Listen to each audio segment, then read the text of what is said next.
Welcome to the fourth online edition of The Value of Words. And we've been discussing several things, several books, several stories, several histories.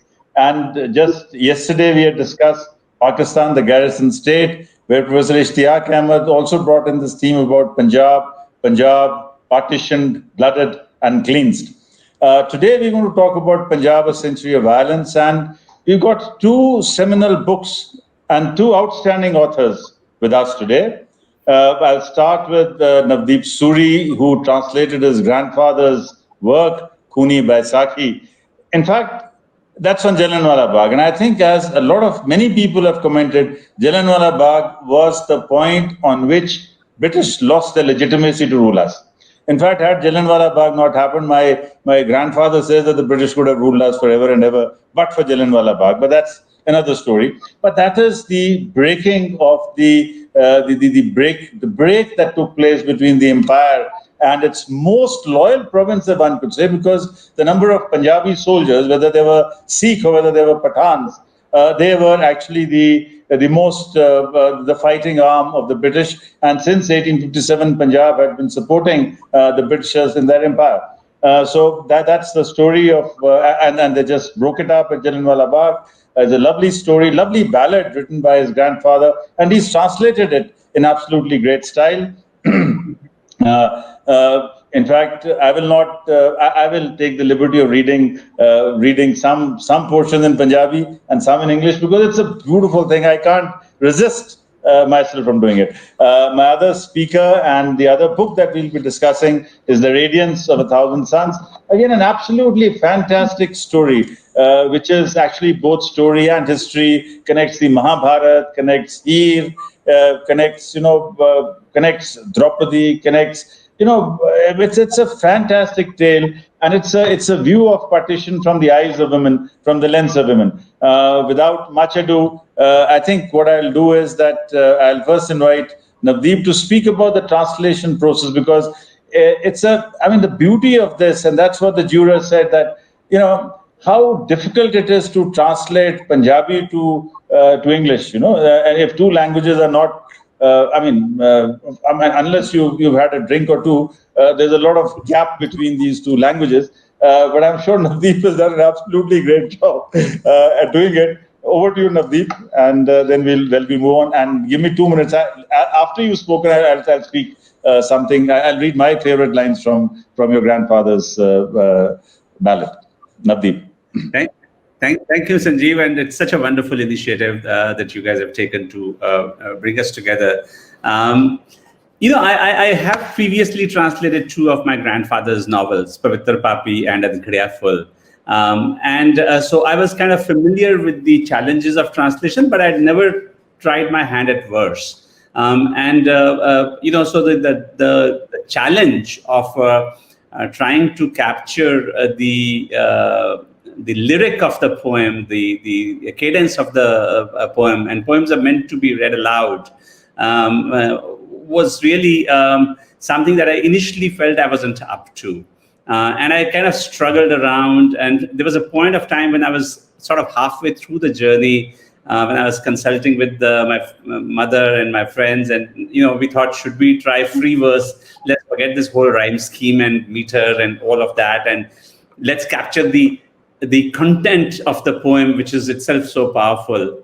And I looked at my colleague Pawan Verma's translations of Gulzar Saab's poetry, and then somewhere said, this is not going to work. I actually did a few pages without having to depend on the rhyme, but it didn't feel authentic. And so it was back to the drawing board. And then I realized that, some places my grandfather, when he was writing this, and he was just a 22-year-old, relatively unlettered person without a formal education beyond the 4th or 5th grade.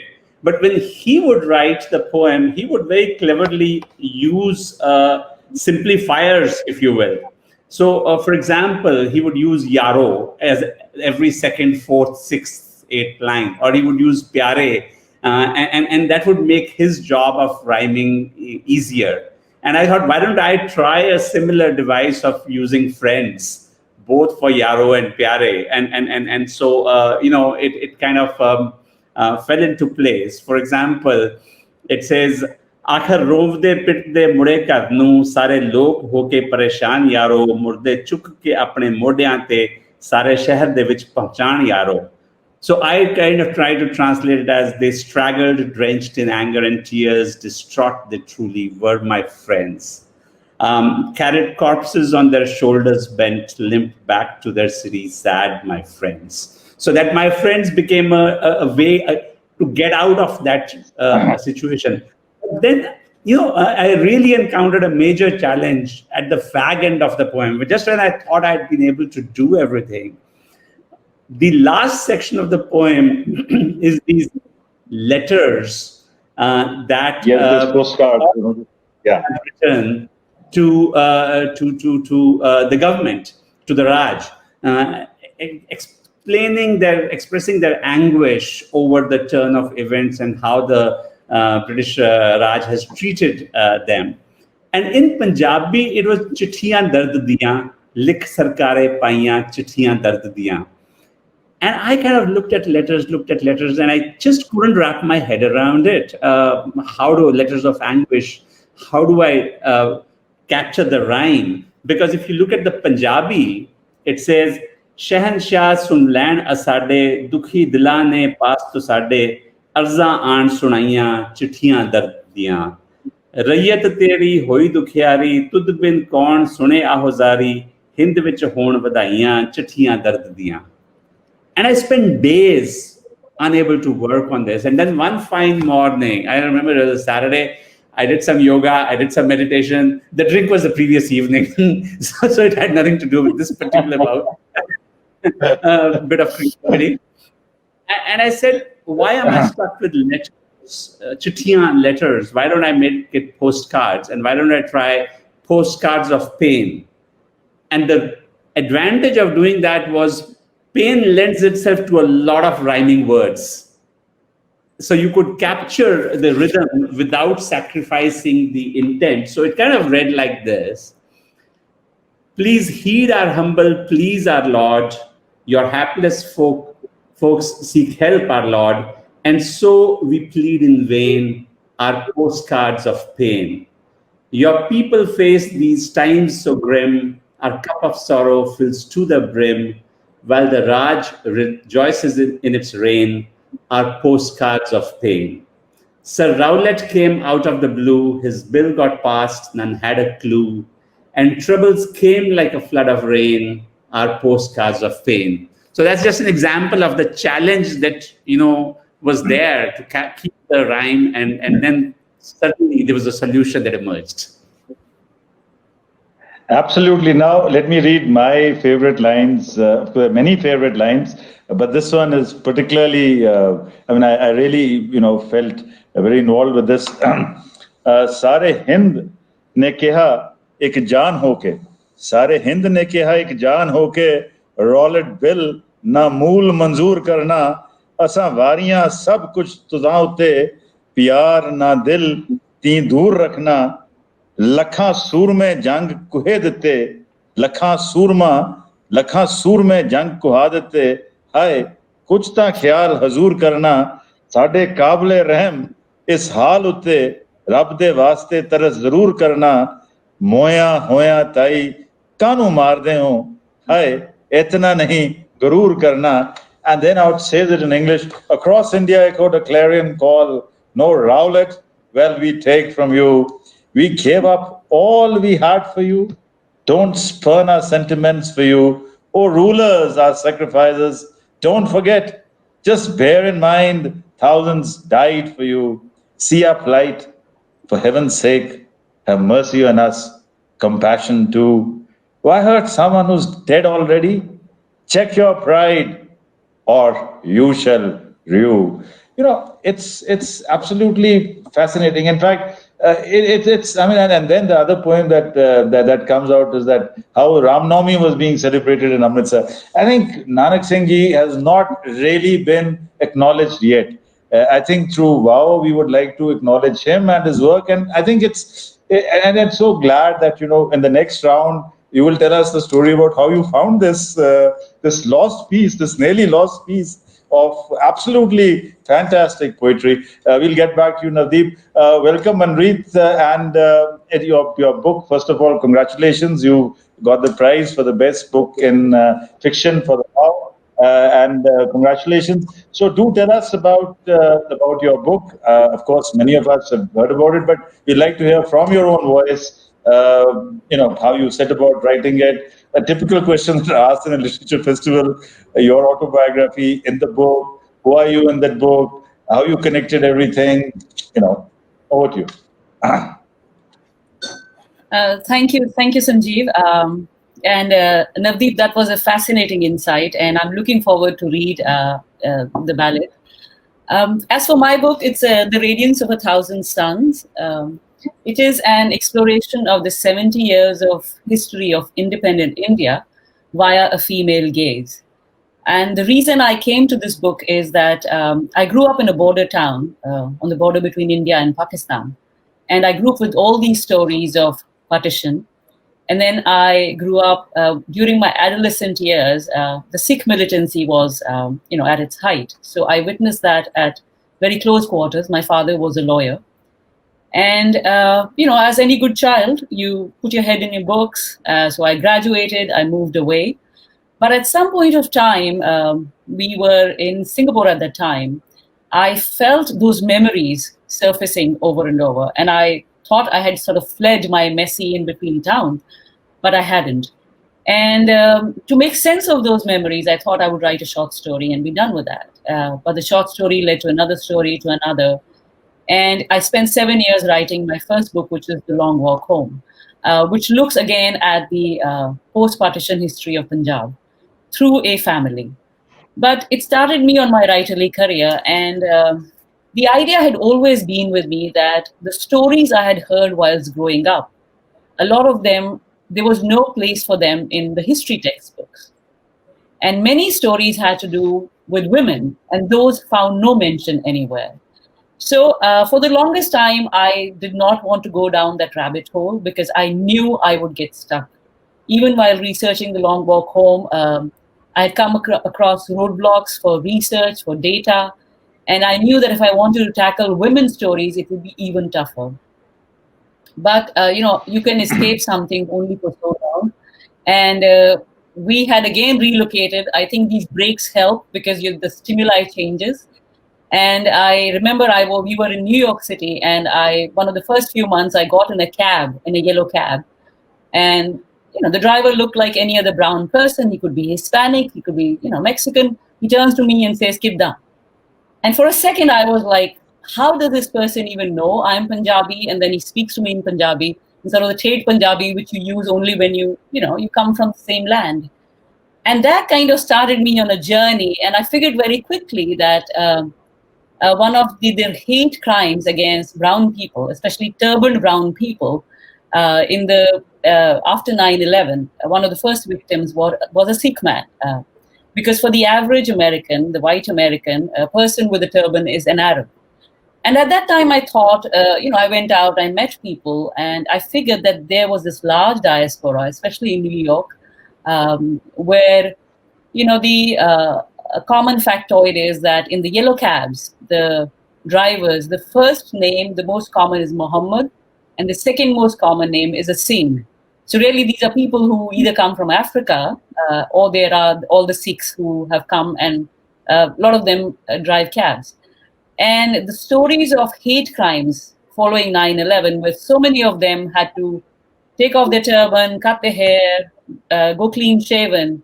And these stories took me back to what happened in 1984, what I had been hearing in 1947. And I thought that this was really, something calling out to me, that I had to finally start writing that book.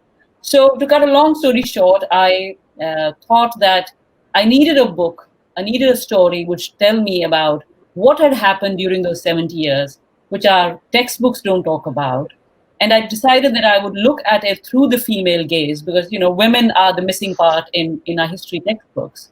So that's how The Radiance of a Thousand Suns came about. But after all the research, it is a story which has to be told. So what I'll do is I'll just read to you a brief description of what the book is, so you get a sense of its plot. Nikki is one of my main protagonists. She's like a 35-year-old, a young woman who has arrived in New York. Nikki's determination to complete her dead father's unfinished book, his life's work, takes her from India to New York City. There, her pursuit of a mysterious immigrant woman turns into an obsession that begins to imperil her daughter, her marriage, and eventually Nikki herself. When a blizzard blankets New York City, Nikki finds herself on a path where the present and past collide violently. Propulsive and poetic, this elegant literary thriller melds the fervor of Punjab with the frenzy of New York. Spanning the cataclysms of partition and 9/11, via the brutality of the emergency and the pogrom of 1984, it explores the impossible choices women are forced to make in the face of violence, the ties that connect them across ages, and the secrets they store. Interwoven with the epic Mahabharata, the poetry of Bulle Shah, and the legend of Heer, The Radiance of a Thousand Suns, is a novel about the mythic and the intimate, about stories and tapestry and mobs that recur, about home and love and history, and those heartbreaking moments when they all come crashing together. So that is the brief synopsis of what the book is about, and hopefully during the discussion going forward, I'll be able to give more of a flavor of the book. Let me add here for all my readers that it has something from the Mahabharata and then it brings it to the present. So let me again share I have so many favorite passages, but this is something. This is us and them. This is 77 to 84, and and it starts by saying that long ago in India there was a fraternal war which was fought over a kingdom.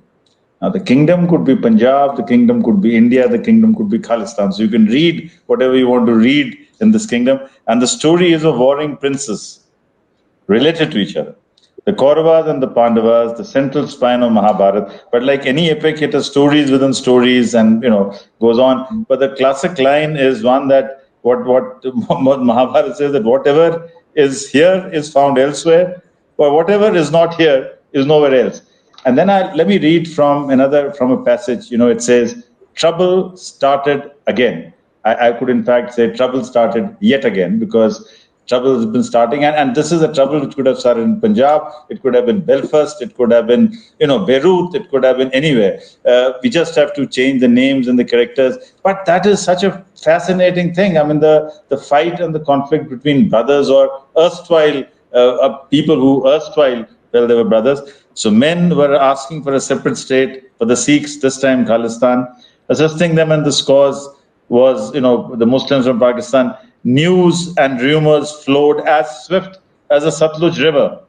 Boys were crossing the border to train as terrorists. Upon their return, they targeted Hindus, forcing them to flee from Punjab, because if Punjab was emptied of Hindus, Sikhs would get their state. Now, this is a familiar trope which happened earlier in Pakistan and continues, this ethnic cleansing, and then the whole thing that happened in 1984, the brutality, the violence, and the silence of 1984. So she's captured it all that well, and I think it's in fact, in many ways, this Khuni Baisakhi actually connects with the Radiance, and that's why we thought that we could have these books together on a platform which is discussing how violent, how a state like Punjab, where people are connected by ties of marriage, by ties of kinship, by ties of friendship, by ties of culture, by ties of language, actually, seems to be at the breaking point at many points in time.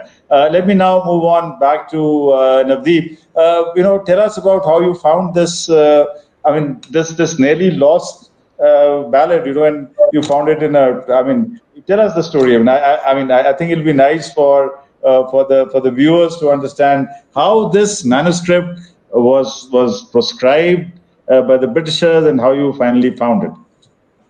But just Sanjeev, before I come to that, just to take off on the point that you were making earlier, I just wanted to say one of the remarkable things about Khuni Vaisakhi when I first read it was the way it captures the spirit of comity between the Hindu, Muslim, and Sikh communities of Amritsar in 1919.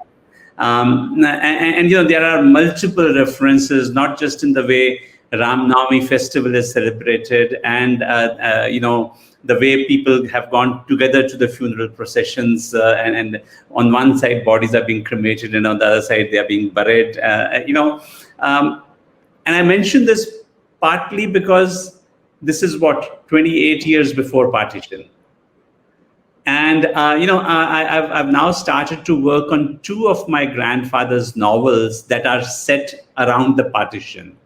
The first one, called Khoon de Sohle, was published in February 1948.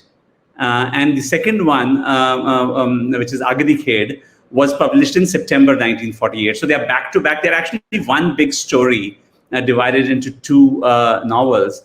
And the interesting thing is that the first one is set around Rawalpindi in the Potohar area, and it deals with this idyllic village where Muslims, Hindus, Sikhs live in complete harmony until the Muslim League comes and starts stirring up the religious passions. And that's set in sort of the first 6 months of 1947.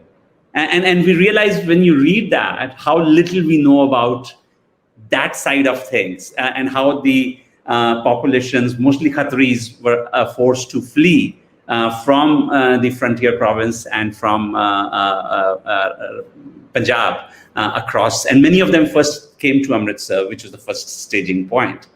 And the second book is set in Amritsar, and it deals with the communal passions that have risen in Amritsar. So you've got these two remarkable accounts, both dealing with the first 9 months or 8 months of 1947. And the foreword, my grandfather says, and by that time, 1947, he's already a major public intellectual.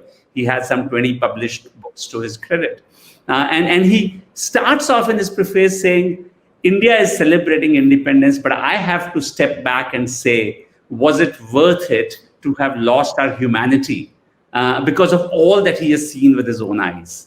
Anyway, that's just an aside from, and I'm hoping that I can, over the next year, translate these two major novels, even as India gets ready to celebrate 75 years of independence, because it's also 75 years of partition, and we shouldn't forget that it's the people of Punjab and to an extent of Bengal that really paid the price in human terms for the partition. But coming back to Khuni Vaisakhi,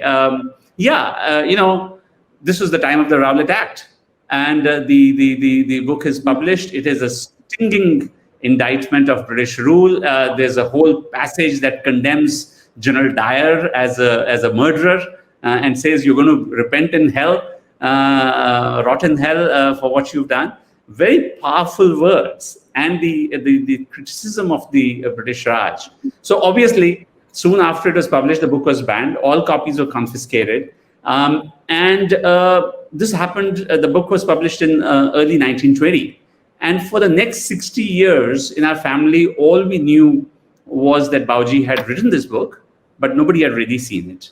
My dad, who is a major Punjabi publisher, and had published many of my grandfather's books, kept looking for it.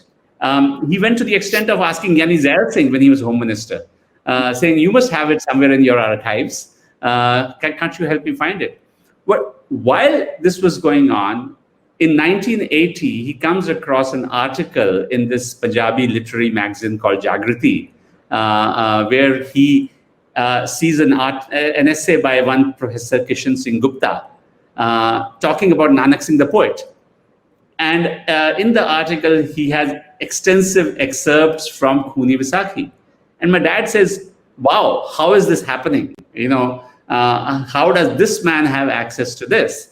And so he calls up the editor of Jagriti magazine and says, I want to meet this Dr. Kishan Singh Gupta.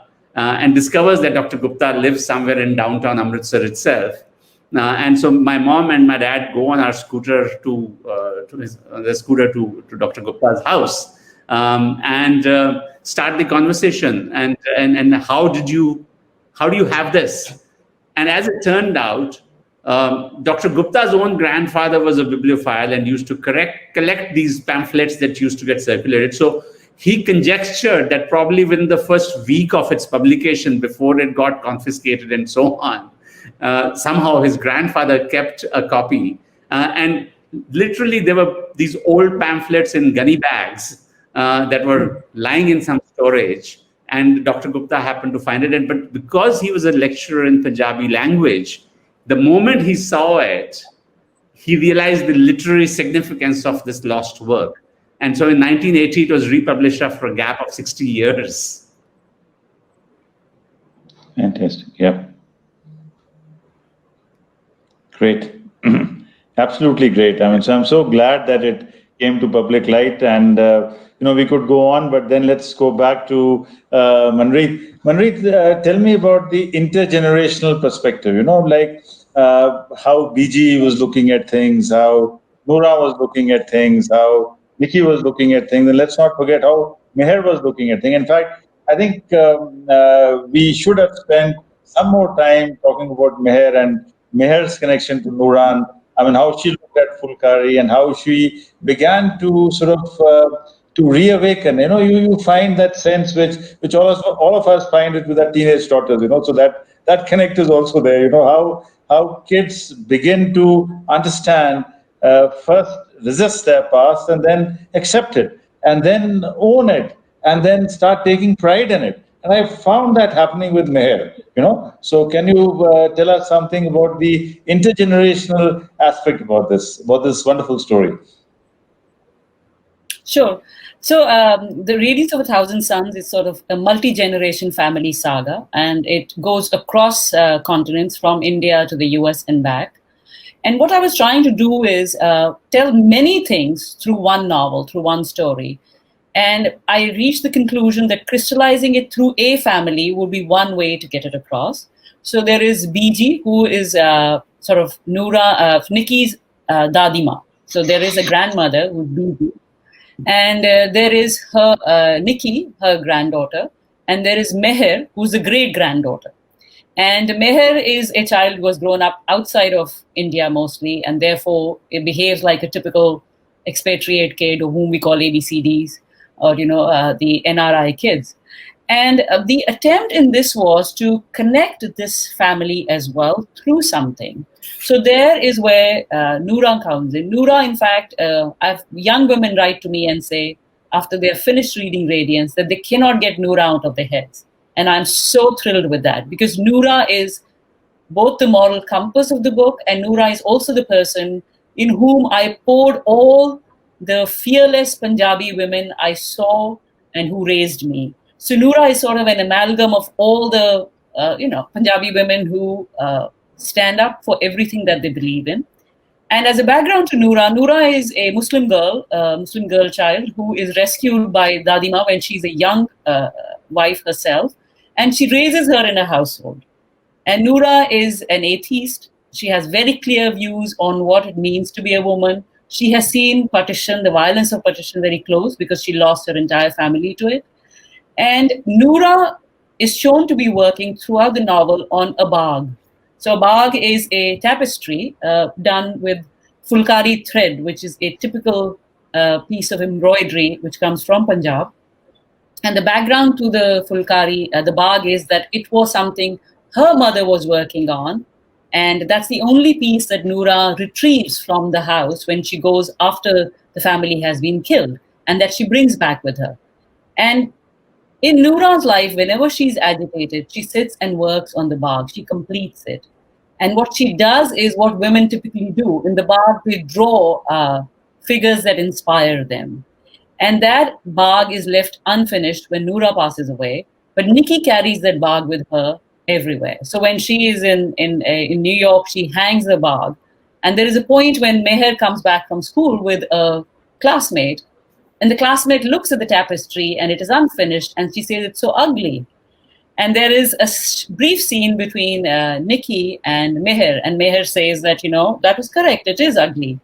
And Nikki is struggling because she's in a new city, she's in America, and she's wondering how she can impart to her child all that she has grown up with.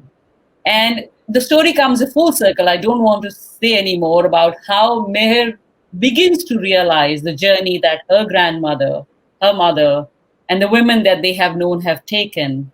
And in the end, it closes with Meher and the Bagh, and there is a special a relationship between them. But I don't want to say more about it.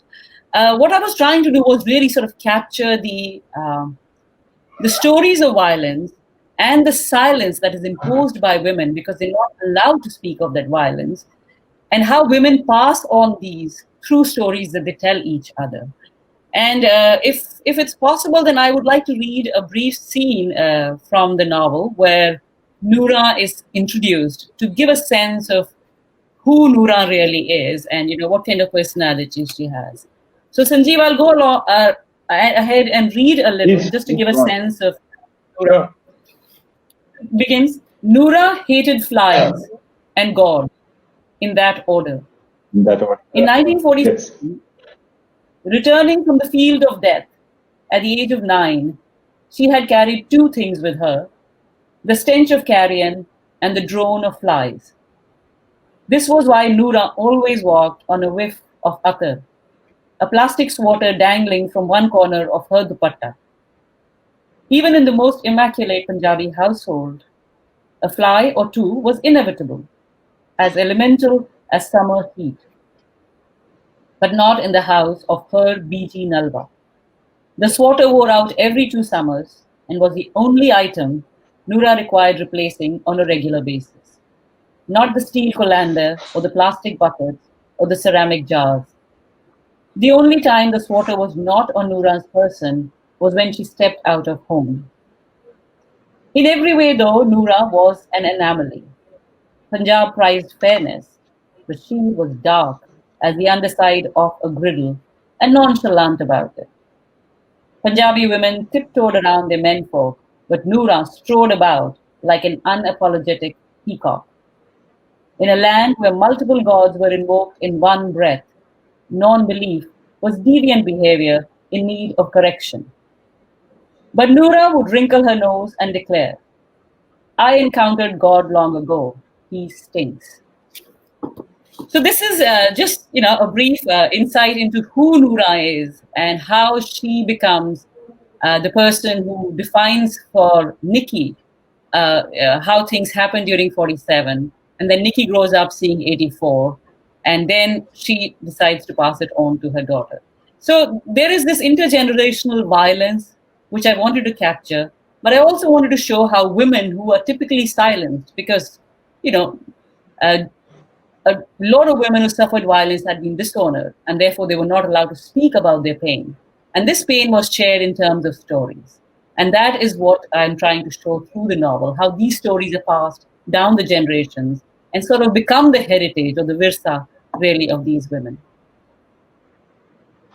Thank you, Manpreet. And while I read certain passages from the Mahabharata and connect it to your book, I think both of you should ask a question to each other, because I think it's a very nice conversation. And I'm sure because of the work that you're doing, you will be connecting with us, because we're all working on around the same theme for around the same time. And all of us also, I think, belong to the same generation, which got partition. We saw partition happening through our parents and through our grandparents, and we're trying to both relive it and also encounter it and also connect with our counterparts across the borders. Unfortunately, not as much as we would want to, but ask a question, think of a question to each other. While for the readers, Manpreet talked about women and how the violence to women, and this is let me read from the Mahabharata.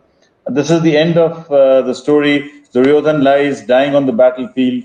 He mocks Yudhishthir. But let's cut out the males.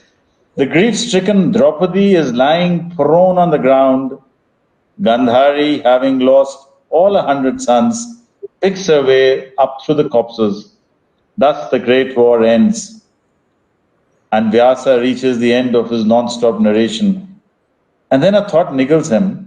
What if succeeding generations confuse the moral of the battle for dharma and seduced by cascading arrows, the wearing weapons, and the flying chariots, headlong rush, choose battle over dharma. So that was dharma over battle. How will the succeeding generations look at battle and dharma? It's a thought, the best thing about your work, Manpreet, is that, it compels you to think. It is in the present, and then it gets you to think again, and again. I think it's a wonderful way of getting two historical sequences. And then let me read again from what from her. And he writes, Papa's manuscript was the result of 24 plus years of work as they recorded individual stories of Wand and Chorasi.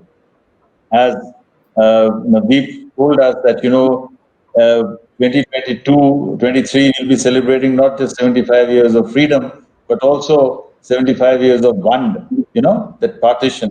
And Chorasi is a trope to represent what happened in 84. So it's a lovely connect that you made. Congratulations once again. It's a very, very powerful book that you've written. And may I request both of you to ask a question of each other, because we're running out of time, but I would want you both to ask a question of each other as well. So Manpreet, maybe you can go first. Sure. Sandeep, thank you for the very kind words. And before I ask a question, I just want to tell the readers who may not have read the book that the idea of the Mahabharata is really used as a leitmotif throughout the novel, because the Mahabharata is sort of the functional underpinning of the culture of this entire subcontinent. And just as an example, the template of male violence that we see during the aftermath of partition, whether it's 1984 or 2002, or any of the so-called communal riots in India, it derives in a sense from Draupadi's Vastraharan. Draupadi was publicly shamed in order to shame her husbands. So I will leave it at that. Sorry, this is our cat. She decided to join us. Navdeep, absolutely fascinated by the paired novels that you are talking about translating or have already begun translating. And I'm just curious. Well, I would absolutely love to read those. I did study Punjabi at school, but I read very slowly. So I'm more a conversationally fluent person. So I would be one of the first ones to queue up and buy those. I'm wondering if you're also looking at, on your own, or looking at translating literature around 84 as well. For the reason that I feel that while partition literature is limited, literature around 84 is almost negligible or missing. And I feel that we need to do work around that as well, and if possible, connect both the epochal events. So your thoughts on that? Yeah, Manpreet. 84 actually cuts pretty close to the bone. We are from Amritsar.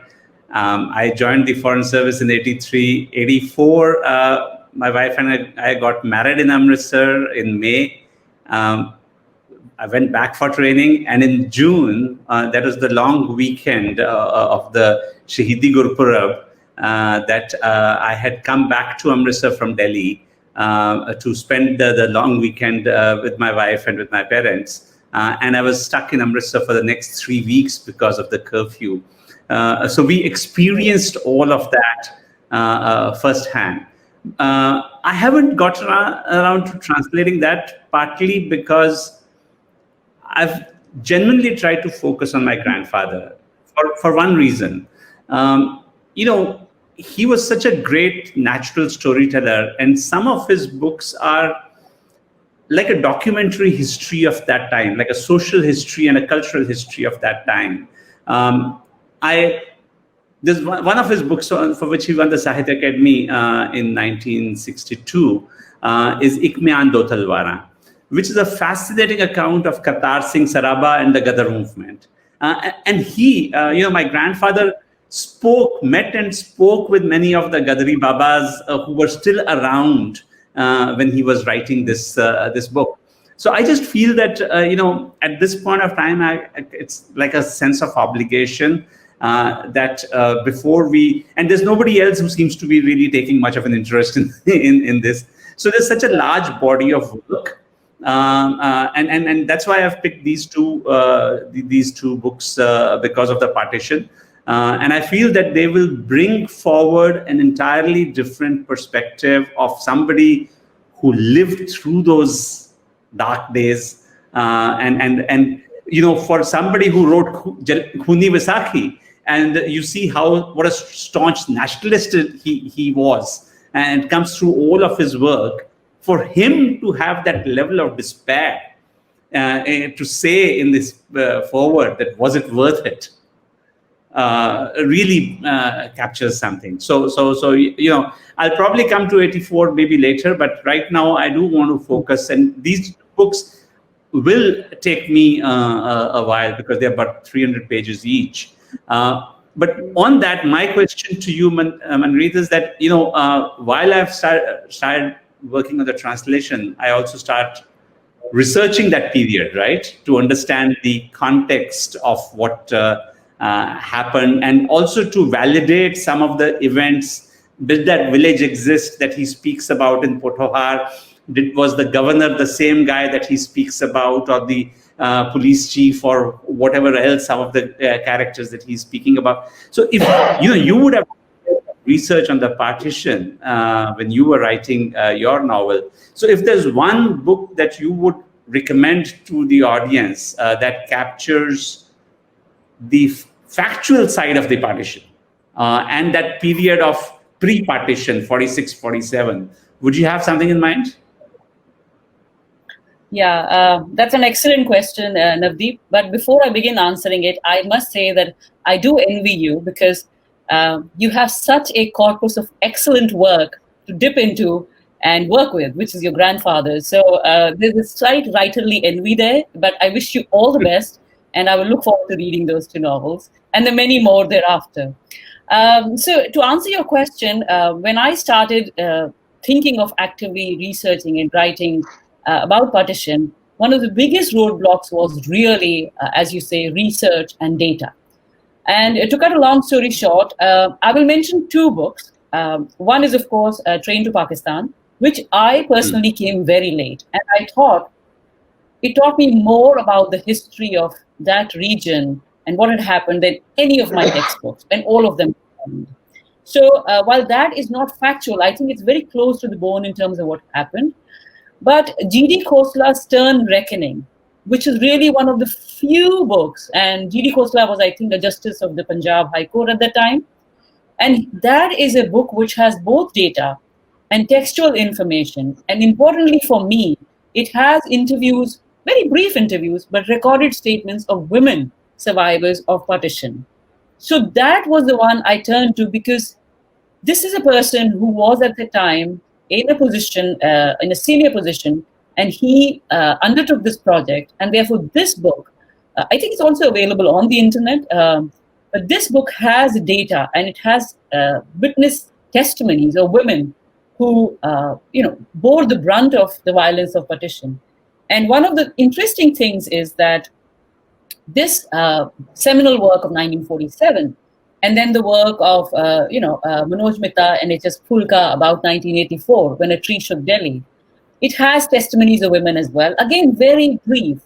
And the common thing in both is that women are saying something, but the men who are recording it are not really hearing them. Because when you look at them, they don't mention rapes. Women are saying, I was badly used, which is a euphemism. I was dishonored, which is a euphemism for rape. But the men who are recording it are not saying that. And so these were the stories that I was interested in, and I wanted to bring to the surface with the Radiance of a Thousand Suns. But yes, absolutely, G.D. Khosla's Stern Reckoning. Sanjeev, if I can just... would have... Okay, all right. Yeah. Right, so you're 2 years my senior, I have to give you the right of way. But I... civil service seniority, so go ahead. I was talking to my father about his recollections of partition, because he was in Amritsar and he was at that time, 15, 16 years old. And he said, his own Mamaji, who we knew well, had at some point confessed to killing Muslims in Amritsar. confessed in the sense, boasted about it. And we were shaken that this could have happened in a relatively genteel family. So there are all sorts of skeletons that are buried, and I don't know. It sometimes gives you goose flesh to think about it. Sorry, Sanjeev. No, I think we need to have this conversation year after year because. But one book, which I must mention because it narrowly missed making it to the shortlist because both your books made it and there couldn't have been too many books on Punjab. And then I would have been accused of, being so biased towards Punjab. There's a book written by R.L. Bhatia. It's called The Sixth River. And it's been, his pen name was Fikr Tonsui. So he mentioned the Sixth River as the river of blood. Which came up in Punjab. It's a book which the translation of that is by Maaz bin Bilal. It narrowly missed the shortlist again because of the fact that you can't have two books from Punjabi in the translation project because you got to include books from Bangla and Malayalam and Marathi. So that's how that book narrowly missed out. And at this point of time, I can say narrowly missed out to you. But that's another book that I think I enjoyed reading it. Enjoyed reading it in the sense that it again talks about the same things. That's Fikr Tonsui, Sixth River. The name is by R.L. Bhatia and it's been translated by Maaz bin Bilal. So I would strongly recommend that in addition to the books that have been referred, we should also read that book. Thank you, Manpreet and Navdeep. It was like, it's been a wonderful conversation, a very meaningful conversation, also a very touching conversation, also a conversation which should lead to many more conversations. Many more stories will actually make up the history of Punjab. And I really hope that the next century for Punjab will be a peaceful century for Punjab. And with this, thank you very much. Do connect with us. Do go to our chat box and send questions to both Manpreet and Navdeep. Thank you very much. We've run out of time. And thank you to the technical team for stitching it all together. Bye-bye. Okay, thank you very much. It's indeed been a very pleasant conversation, and we have a lot of questions that have come to us from the chat box. So first of all, greetings from Savoy. Let's start by asking Manpreet this question about your understanding of the generational difference in perceiving and processing of collective violence. One is individual violence, but here is a question of when there is group violence, and whether it is the group violence. Let's talk in the context of your book, and then of course we'll also ask Navdeep about how does a state behave in that manner, because after all, the troops of General Dyer, that was also collective violence in that sense, and how we react to this. So over to you, Manpreet, and then we'll engage with Navdeep. Right. Thank you, Sanjeev, for the question. The way I understand it, I think I tend to root it back to the place I grew up in, which is Firozpur, which is a border town between India and Pakistan. And, as some people are aware, by the rules of India's partition, it should have gone to Pakistan because it was a Muslim majority town. But by some, squiggle of Radcliffe's pen, Firozpur stayed back in Indian Punjab. And within a short, very brief period of time, it became non-Muslim majority. And when I was growing up, it was almost as if, the very air of the place was suffused with nostalgia. There were stories which we never heard about as children. As a child, you're eavesdropping on conversations and they tend to stop at a certain point in time. And I remember, we would have a sweet a mithai shop, which is called Kasuri on the Hatti, And it's only later in life I realized Kasur is actually in Western Punjab. It is the place where Baba Bulle Shah was born, actually. So, the idea of collective violence for me very early on came to me through stories which, for instance, we had a woman in our colony where I was growing up who was routinely referred to as the mad woman. It was only much later, I figured she was somebody who had been brought back from Pakistan and had left behind her son she had with a Muslim husband. So post-partition, what happened was that families were separated. Women bore the brunt of that violence. And the governments on both sides, especially the government of India, undertook the repatriation or relocation, the search for these women and bringing them back home, which was in a sense another kind of violence, because these women had by that time married and had children of their own, in Pakistan. So that was a violence being visited again upon them. And then I was growing up during the time of Sikh militancy, where I saw another kind of violence occur, where it was suddenly, one wasn't clear whether it was the police or the militants, who were the good guys and who were the bad guys. So growing up around the time 1984 happened, we were in Punjab at that time, but we had friends and relatives in Delhi. And it took some time because it was not the time of social media, but in time news filtered out and we realized what had happened. So when I moved out of Punjab is when I really started thinking about this kind of violence which has Punjab has faced, and which has shaped our society over and over. And that's what I wanted to deal with when I wrote The Radiance of 1,000 Suns, which really looks at the 70 years of independent Indian history through the gaze of its women protagonists. So I hope that sort of gives the answer. I think it's a very, very lucid explanation. And I think before I ask Navdeep to respond to this, I think I must say that perhaps because in Bangladesh, the leadership was with women, especially with Sheikh Hasina. They really, the violence on women, they call them Viranganas, right? So there's a lot of difference between the way Punjab handled the situation and the way Bengal have handled the same situation, which was in many ways far more intense than what we saw. The 1971 in Bangladesh was even worse. But over to you, Navdeep, for your response to the question. We started this conversation with the Khuni Vaisakhi and Jallianwala Bagh in 1919, and I was just thinking about it that the city that I come from, Amritsar, the amount of violence that it has witnessed just through the course of the 20th century. In 1919, of course, you had a very clear perpetrator in the form of General Dyer and his Gurkha and Baluch troops.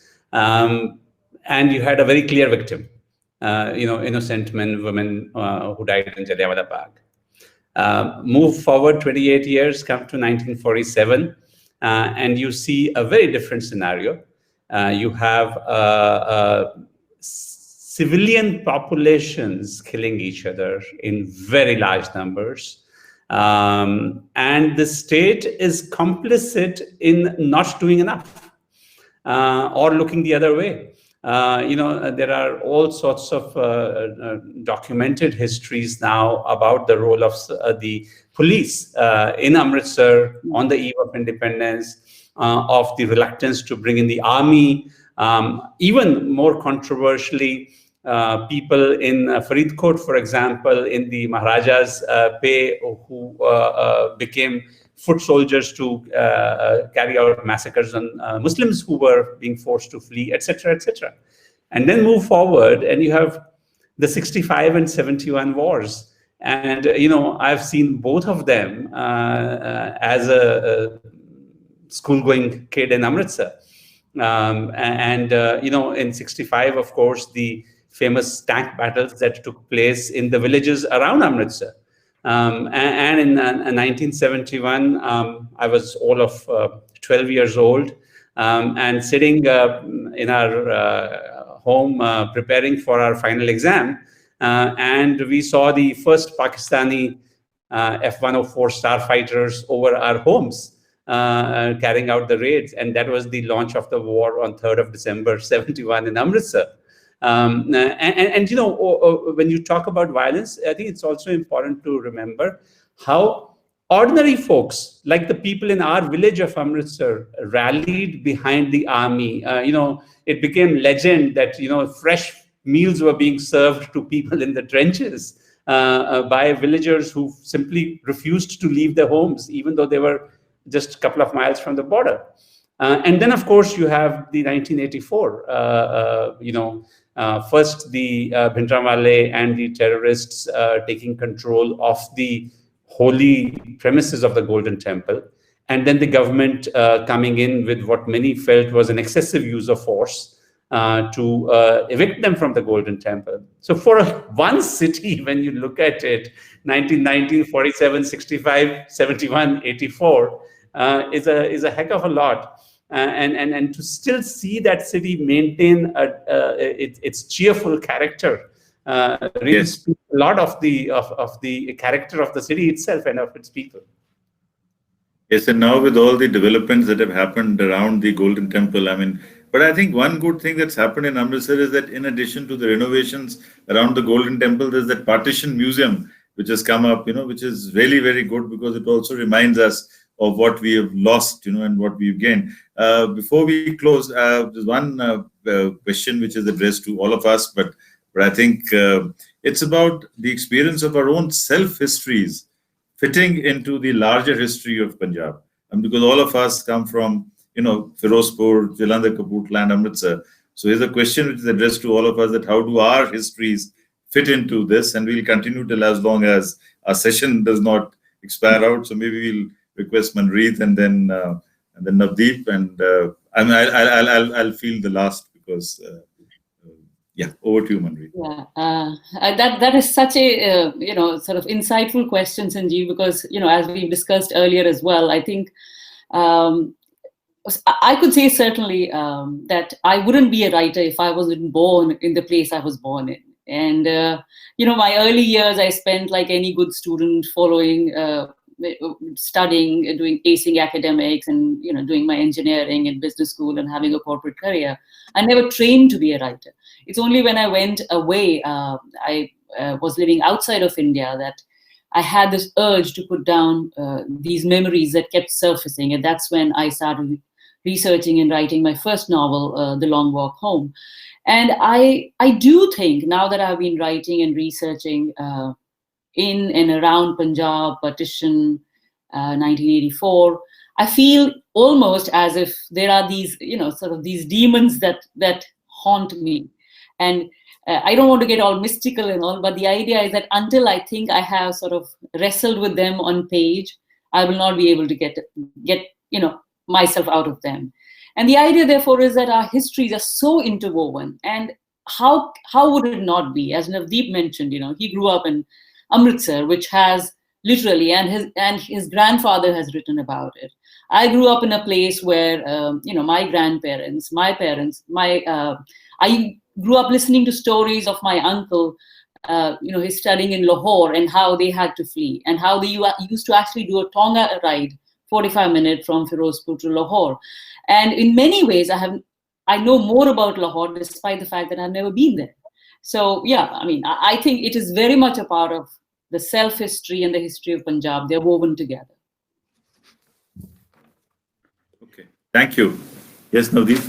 I agree with Manpreet. I would just add that having spent my first 21 years in Amritsar, or 22 years, and then sort of traveled around, it started increasingly to bother me how little we know of our history, how complacent we are, how ill-equipped our education systems are, that sitting in Amritsar, I might be learning about British history or about Mughal history, but I know so little about my own city. And perhaps there's a need to insert that going vocal for local into our history curriculum, and make sure that we are able to connect with places that are so rich in history. How little do we know about place names? I was talking to a friend of mine the other day as we were going down Racecourse Road, and I said, do you know that this place used to have a racetrack where horses used to race in British times? And he said, really? And you can blindly go down that road 1,000 times and not reflect on that, or on the Katra Aluwalia in Amritsar, or the Katra Sher Singh in Amritsar, or who were these people? Who were these families around whom these places are named, and what was their history? Linking back to the period after Maharaja Ranjit Singh, right? I guess our time is. I'm sorry, Navdeep, but time is up. But let me tell you. You see that these Katras were named after all the Sikh missiles. Like, for instance, Kapurthala was an Ahluwalia misl. So the Katra Ahluwalia is named, that was the territory that was given to the Kapurthalas, or that was given to the Ahluwalia misl to settle down there. I think we could have gone on, and it's always been a very interesting panel. But thank you very much for joining us. Thank you so much. It's been indeed very, very, I personally, as a Punjabi and as somebody who belongs to the region, we've all enjoyed this conversation. It'll be there up on the archives, and there'll be many more questions which we have not been able to respond. So we'll send you the questions on your email. We look forward to hearing from you again on audio, video, or the text message, and we'll put it up on our website. Thank you so much. It's been a wonderful start to the Value of Words. Thank you very much. Thank you. Thank you. Congratulations on the Value of Words. Great initiative. Thank you so much. Bye.